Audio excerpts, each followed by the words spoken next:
The death of the Duke initiated Operation Fourth Bridge, a plan detailing procedures including the dissemination of information, national mourning, and his funeral. The Duke had indicated wishes for a smaller funeral, though amendments were still made to the plan to bring his service in line with COVID-19 regulations, including quarantine for members of the Duke's family travelling from abroad. It was an unusual sight to see a green Land Rover in the Duke of Edinburgh's funeral procession to St. George's Chapel. But Land Rovers have been favourite vehicles of the Duke's for decades, so when it came to planning for his funeral there really was only one choice of vehicle.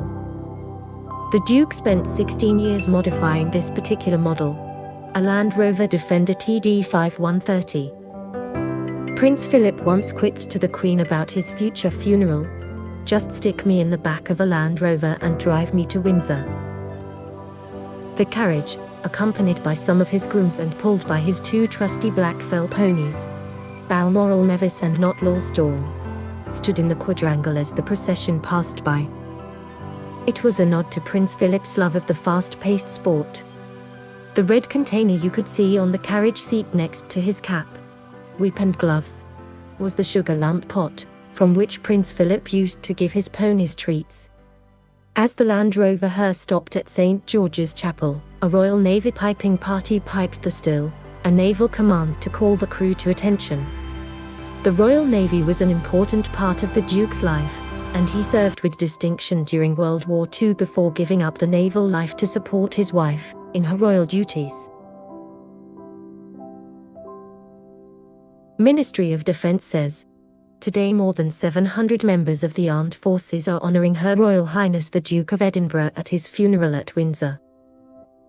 We celebrate his life and service to his country as a proud member of the armed forces community.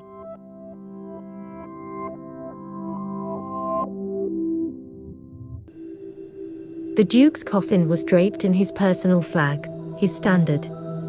The flag represents elements of his life, from his Greek heritage to his British titles. When the Duke got engaged to the then Princess Elizabeth in 1946, he renounced his Greek title and became a British citizen, taking his mother's anglicised name, Mountbatten.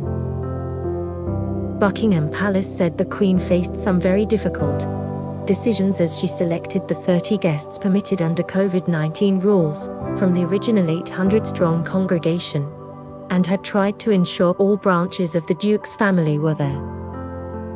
9 cushions were placed on the altar of St. George's Chapel, displaying a selection of the medals and other decorations the Duke received.